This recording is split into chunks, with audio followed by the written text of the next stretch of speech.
cliente compra sempre un risultato. Il cliente non compra la tecnologia di per sé, compra un progetto e compra quello che deve ottenere.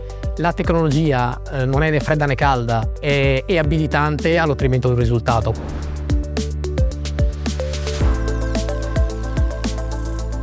Non siamo di solito dei semplici fornitori di hardware o di software, ma siamo visti come dei veri e propri partner che li aiutano a fare il loro core business.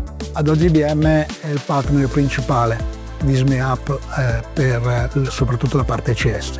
Copre sia il core business dell'azienda del mondo di proprietà intellettuale, quindi buona parte dei software sono su piattaforme IBM, ma anche in altri ambiti, quelli più puramente di infrastruttura, noi offriamo soluzioni di IBM.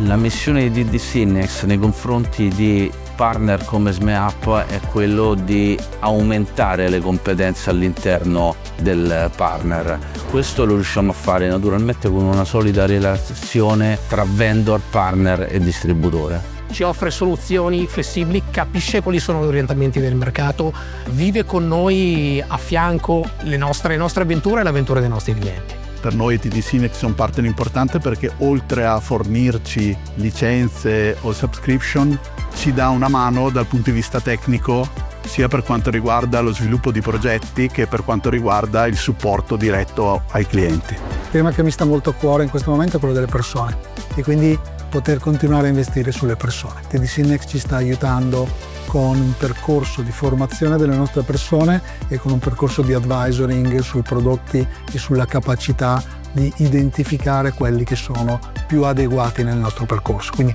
ha veramente del valore aggiunto rispetto a un normale distributore da cui comprare oggetti, ed è questo che fa la differenza per noi.